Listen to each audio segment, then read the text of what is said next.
Dati akong may sciatic nerve. Siguro may 10 taon na may nawawala, kakaroon, nawawala. Minsan nasa kanan, minsan sa kaliwa. Tapos, komportable yung paghiga na nakataas yung paa eh. Pero pag nakalapat, Nakalapat, ayos siya. Kaso ang problema, sumakit naman yung tuhod ko kasi hindi ko pa napapanood siya na kinakalangan din pala yung tuhod. Doon sa may, oo. sa dagdayan ng sopa, doon ko tinataas. meron kasi akong tinuturo niyan eh. Oo. Diba pag naka-elevate, kailangan kahit pa paano dito, kasi pag ginanyan mo yan nung matagal, Saka ko lang napanood na kailangan may kalang din yung alak-alakan. oo. Kasi Sumakit mga kayo yung tuhod ko. Mm. Pag nakaupo ako, hirap akong tumayo. Kailangan Yes, subukan natin. pag nakaganyan ako. Ganyan, liligo. Mm. Tapos tatayo. Kailangan umawa ka muna sa balde o kahit sa Pag wala mawawala, wala. wala, hirap. Dadandahanin mong ganun. Lalo na to. Tapos, yung isang ngalay ito, tsaka itong palibot dito. Mga joint-joint. Oo. Tapos, itong hintuturo ko, parang masakit yung... Bakit tumataas naman yung uric mo? Nagpa-blood chem Na mataas nga eh. Yung! Kaya Ah. pala eh. Ang Tandaan mo. normal 420. 490 sa akin eh. Hindi, 350 lang ang ano. 420 nung nakalagay ito sa may... 350 to 420. 200 to 420. Hanggang sa'yo. O, 350 kasi normal yun eh. 490. Taas yan, sir. Taas. Ganito, kaya naman pala. Alam mo bakit? Mga joint ang tinitira ng uric. Kasi, ibig sabihin, meron kang problema sa liver. Pag may problema yung liver mo, ang kinikreate kasi ng liver is amino acid. Pag meron siyang pag kumakain ka ng mga protein, high protein, ang kinikreate niya na, imbis na amino acid, uric acid. Yan ngayon yung mga babara sa mga joint natin. Kaya magugulat tayo, wala naman, hindi naman ako nadapa, ba't ang sakit ng mga ko? Mga ganito ko, tuhod ko. Yan, katulad niyan, sumasakit din yung dito mo. Nagsisimula yan dito. Pag ganyan. Dito sa akin wala, yung paikot nito. Yan. Tapos itong tuhod nga, sakit. Tapos yun na, mga dali ulit. Ito lang dalawa. Hindi ka pa ganong sobrang taas. Susunod yan, bubukol yan, sir. Kasi Sir, ang problema, Oh. hindi yan minamassage. Iaalin lang natin na mas Hindi, wala namang basta at least sa tingin mong nakakorek, edi correct. Alam ko na gagawin dyan. Hindi ka tulad nung, di ba napapanood nyo, minamassage talaga namin. May technique din kami dyan. Okay. Tapos nung Tuesday lang, natutulog ako ng tanghali. Pag nakatagil ito, gising ko, saktan ganito. Lahat kasi ng joint natin, sisirahin ng uric. Sakit ng ganito. Dalawa, pero ngayon, hindi na masyado. Konti Kaya lang. ko siyang ganon, ganon. Pero pag ginaganon ko, may kirot. Ganon. Oo, sinabi ko na.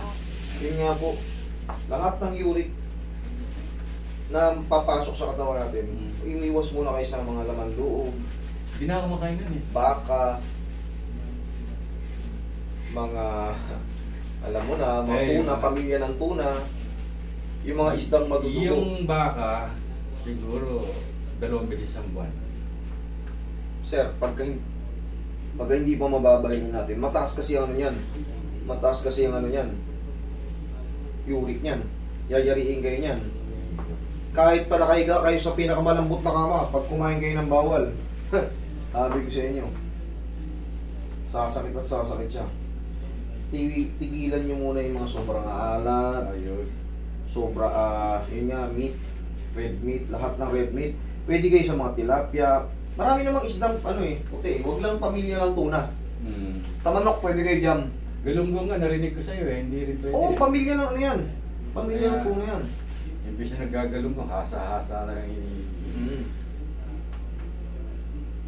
Pansamantala lang naman. Kasi mahirap kalaban yan. Kalaban mo dyan pagkain eh. Kahit hindi ka matumba dyan, hindi ka matapilok, or hindi ka sasakit at sasakit yan pag kumain ka ng bawal. Tandaan mo yan. Alam mo yung mga daliri mo, hindi naman nakorbo, di ba? Hindi. Sumasakit lang ng kusa. Sumasakit. Kasi kumain ka ng bawal eh. Kinikreate yan lalo pag gabi na. Pag gising mo, may buko Okay, na. sa umaga, Tihaya ka. Parang nagiging tatlo eh. Yun, Tatlo tihaya. ibis na. Ikaw ang patihaya. Yun nga yan, sir. Isa sa pinakamahirap kalaban yan. Kasi halos lahat ng masasarap na pagkain, bawal. Mag-ano ka muna. Diet ka muna ng mga ano. Pumayat na nga daw ako eh, sabi eh. O di mas maganda. Alam mo, sir, yung ganyang katawan nyo, healthy naman tignan eh. Hindi ka payat na payat. Hindi ka payat na payat. Sa edad ko, Halatang mataba ka noon. Ang laki ng mga ganito mo yun. parang nga daw sa pa yung daliri ko eh. Hindi ka naman ano, hindi ka naman mukhang nangangayayat. Mukhang healthy ka naman. Bawal lang talaga yung mga red meat. Kakalaman loob. Yung lang ang loob, tinigil ko na yan. Kaso yung... Baka. Yung ribs. Siyempre. Favorite. Ay, masarap sa dinaga yan. Wala ka. Yari ka rin. Masarap pa. Eh kaso, ang inaano ko naman, twice a month lang eh. Hanggat di pa nakakababa, hindi ka pa pwede niya. lang. Kasi nga red meat siyang baka. Tingnan mo, hindi rin nawawala yung sakit ng ano mo, kahit pa twice a month ka rin. Kada 2 linggo. Mag-tease ka muna, mag-ano. Diba may napanood ka sa akin, tinuturo ko yung mga juicer? Yun muna. Kahit mag-straight ka lang ng 1 buwan, tanggal yan. Para makakain ka na maayos. Kasi once na namaga na yan, tapos naipit mo, Oh. dire-diretso yan, masakit na baka. Dire-diretso nang masakit yan. Hindi mo na maaawat yan. Pag namilay ka na sa tuhod, alam mo na ang susunod yan. Hindi na matutigil. Mayroon kalabang uric eh. May pumunta ka rito, bukol-bukol na yung katawan eh. Sa gilid lang yan.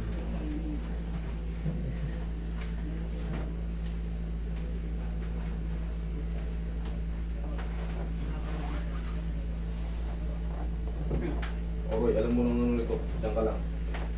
Tignan mo kung paano kami mag-massage na ano. Nung hindi pa nga kita napapanood at nakahiga ako, sabi niya, nakakakiliti pero masakit. Masarap na masakit. Pero Tapos after mo, huli, ginawa mo na. napapanood sa'yo yung kailangan may kalang yung likod ng tuhod, siyempre. Eh, kung binati mo yung tuhod para ka na-hyperextend nun. Tapos magdamag kang tulog. Hindi, tuwing tanghali lang ako natutulog sa sopa. Ay kaso, laging sumasakit. Sabi ko, paano ba lang laging sumasakit? Sabi ko, Nakita nyo? Tinuturo ko na yan. napanood na ano sa'yo na dapat pa may kalang. Kahit simpleng bagay, pero malaking tulong yun. Katulad sa'yo, na ganun ka, na-hyperextend ka, di masakit. Tingnan mo kung paano namin massage. Ito, ganito ang massage sa ano. Para lang siyang ina-compress. Kasi, bawal talaga to. Lalo kung namamaga yung part ng uric, tapos hilot-hiluti mo. Sus, mamimilipit ka lang sa sakit. Hindi makakatulong, promise. Lalo lang kayo masasaktan. Kasi, nangyari na to sa akin, charge to experience to sa akin, sa Saudi days pa ako. Oo. May uric siya, hindi ko alam. Hindi ko alam yung uric niya. Dito sa kamay, sabi niya kasi natukod niya eh. Kaya pinilit kong inayos, inano ko, hinilot ko. Siyempre, sabi niya sa akin, ano siya, natukod niya eh. Kinamagaan, hinilot ko, kinamagaan daw, sobrang sakit, lalo ba raw sumakit. Sabi ko, pa-check mo uric mo tol. Pina-check niya, ang taas ng uric niya, dapat kasi 6 lang. 11 yung uric niya, yung pala bukol na yun dun sa ano. Kaya hindi na pwedeng i-massage. Kaya ngayon, tinuturo ko na hindi pwedeng i-massage yung uric. Kasi lalo lang mamamaga. Kahit kayo may uric kayo sa bahay, subukan nyo hilutin, subukan nyo lang. Para ma-experience nyo yung sakit. Kung mali ako o tama. Yung namamaga yung uric, ganyan ninyo. Yari kayo. Subukan nyo. Kailangan yan parang hot compress lang. Kaya ka sir.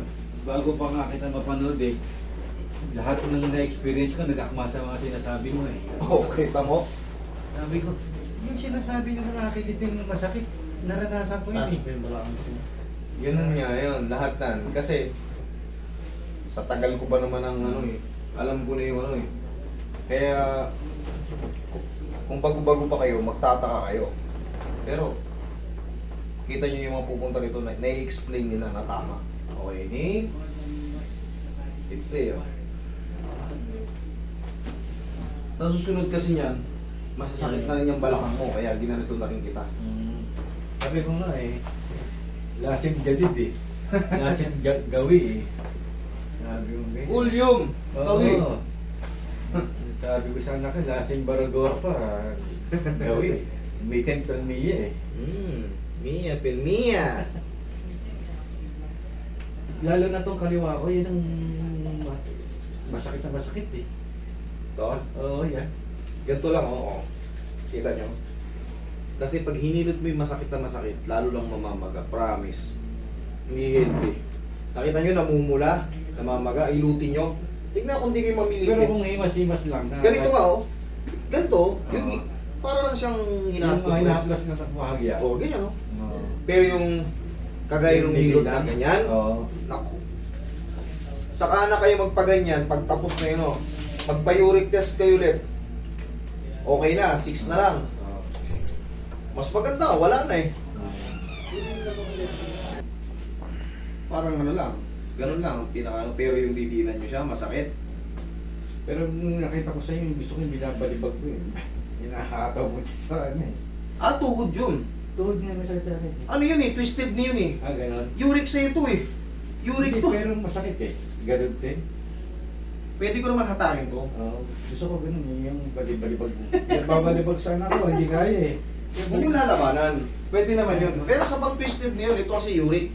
Yung ganito. Oo, yung ganun. Ayun, yun ang gusto ko. Pwede naman yung saglit lang. Kasi inaano ko, baka wala sa align. Kaya naman, Yun kasi mahatak pataas yun. oo. Eh pabinat. Oo. Kasi minsan ginagaya kita, kinukompiyan ko. Sabi ko, tama kaya yung ginagawa ko. Hindi mo makukumpya ng sarili yan. Hindi, nakatiklop. Sige Ang nga. inaano ko, Upo ka. kaya nung namaga, pinagtawanan ako ng anak ko eh. Kasi yung bigay 3M, sabi niya. Tayo. Oo. Sakit eh. Dito eh. Oo, tayo. Hindi ako, kailan nahahawak eh. yan. Talagang ano, sakit. O, ba't yan ngayon? Hindi. Noon. Oo, pero ito ngayon, meron pang ano, meron pang sakit siya. Ito nga, medyo namaga. Yan nga, hindi nga natin pwedeng ano yan. Pero yan ano eh. to, Hmm. hindi kaya namaga, pinato ko nga to sa may bangko, kasi nga na para na, patayo rin ako ng trim eh, talata mo din naman sa akin eh. Kapilok,